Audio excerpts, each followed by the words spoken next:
কেমন আছো সবাই? আশা করি সকলেই ভালো আছো। অপুর সংসারে স্বাগত জানিয়ে শুরু করছি আজকের এই ভিডিওটি। আজ মঙ্গলবার, সকাল এখন 7টা বাজে। 7টার সময় এসে চা বসিয়েছি 2 কাপ, আর এই দিকটা সকালবেলার নাস্তার ব্যবস্থা করছি। নাস্তায় হবে আজকে লাউ ভাজা আর রুটি।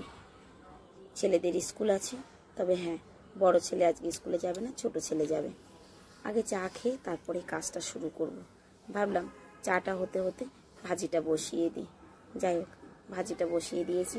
আর এইদিকে আমার বর প্রত্যেক দিন যেমন আমাকে সকালবেলা সবজি কেটে দেয়, ঠিক সেরকমই উনি সবজি কেটে দিচ্ছে। আগে লাউটা কেটে দিয়েছে, আর যেগুলো এখন কাটছে সেটা দুপুরের জন্য।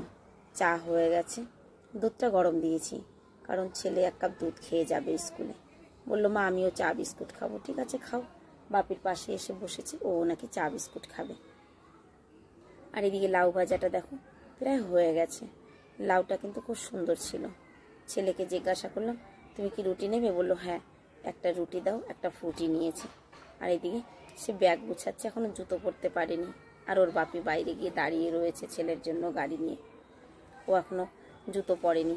এদিকে ব্যাগে, বাবা ব্যাগে যা ওজন, ছেলে মেয়েদের থেকে ছেলে মেয়েদের ব্যাগে ওজন বেশি এখন।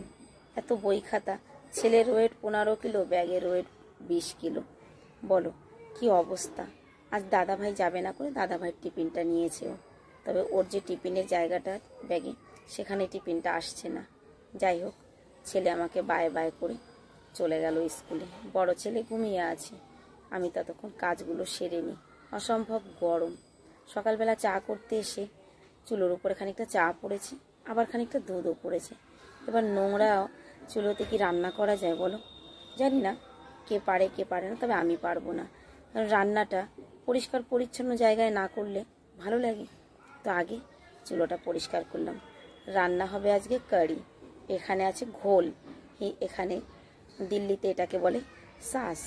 সাসের মধ্যে বেসন গুলে দিয়ে, বেসনের সবজি যাকে বলে। এটা কিন্তু বাঙালি খাবার নয়, বাঙালিদের ঘরে এই রান্নাটা হয় না। এটা বিশেষত নন বাঙালিদের খাবার। রাজস্থানী, ইউপি এদের খুব ফেভারিট খাবার এটা। এর মধ্যে খানিকটা নুন, হলুদ, লঙ্কার গুঁড়ো পরিমাণ মতন দিয়ে ভালো করে কিন্তু এটাকে মিশিয়ে নিতে হবে, মেল্ট করে নিতে হবে। কোনো দানা দলা কোনোটাই যেন এখানে না থাকে, তা না হলে সবজিটা কিন্তু ভালো হবে না, হয় ডালের মতোই দেখতে। এই দেখো সুন্দর করে মিশিয়ে নিয়েছি। আবার কারির মধ্যে কিন্তু একটুখানি কিছু দিতে হবে। কোরা কারি বানানো যাবে না, কারণ দিল্লিতে এটাকে অশুভ মানে। অশুভ ঘরে, মৃত বাড়িতে কিন্তু কোরা কারি রান্না হয়, তা না হলে কোরা কারি কিন্তু রান্না হয় না। কিছু যদি না থাকে, দুটো চাল ছেড়ে দিলেও দিতে হয়। অনেকে পালাক দেয়, অনেকে ভাতুয়া দেয়, অনেকে আলু দেয়, অনেকে পকোড়ি বানিয়ে দেয়।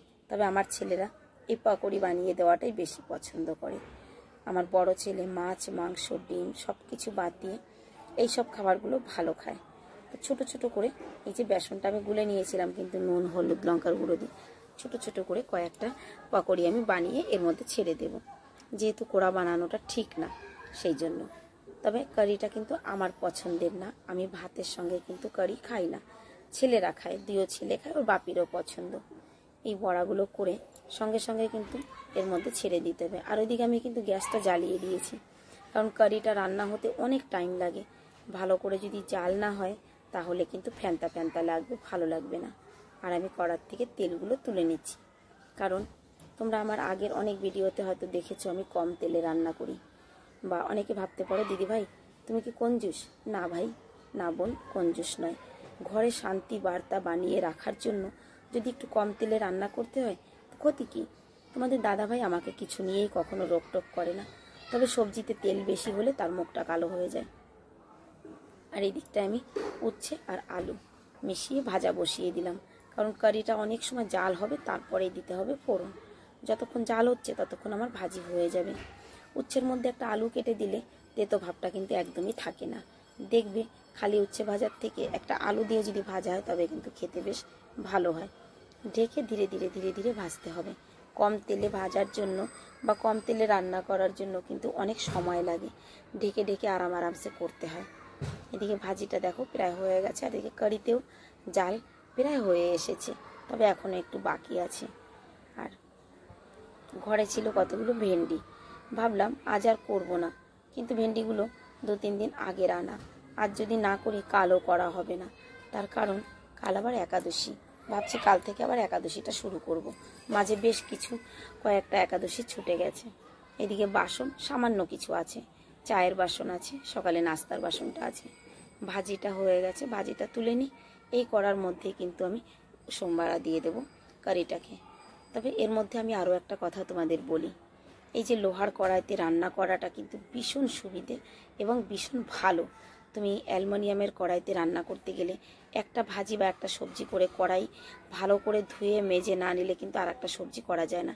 তবে লোহার কড়াইতে করে দেখবে খুব আরাম, যদিও বা কিছু কিছু সবজি একটু কালো হয়ে যায়।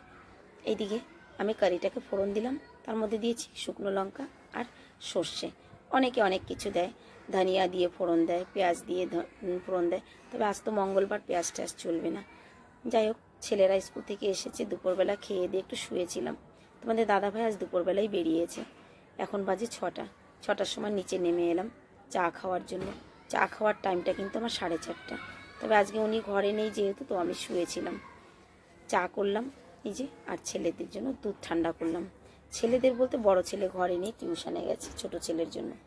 চায়ের সঙ্গে আমার কিন্তু এই যে বিস্কুট দেখতে পাচ্ছ, এই বিস্কুটটা চাই। অভ্যাসটা আমার অনেক খারাপ হয়ে গেছে জানো তো। চায়ের সঙ্গে ডাইজেস্টিক নিউট্রি চয়েস বিস্কুট একটা না হলে হবেই না। খেয়ে তো নি 3-4টে, তবে কথার কথা একটা বিস্কুট আমার চাই। চা খেয়ে ছাদে এলাম, ছাদটা ঝাড়ু দিয়ে গাছে জল দিয়ে তারপর একটু বসেছি। তো আজকে কিন্তু মৃদু মৃদু হাওয়া আছে, বেশ মোটামুটি ভালোই লাগছে ছাদে বসতে। আমার ভিডিওটা যদি তোমাদের ভালো লাগে অবশ্যই একটা লাইক কমেন্ট করে জানিয়ে যাবে। আজকের ভিডিওটা কিন্তু আমি এখানেই শেষ করছি। সন্ধে দিতে হবে, সন্ধেও প্রায় হয়ে এসেছে। সবাই ভালো থাকবে, সুস্থ থাকবে, সকলের সুস্থতা কামনা করে আজকের ভিডিওটা আমি এখানেই শেষ করছি। দেখা হচ্ছে নেক্সট ভিডিওতে।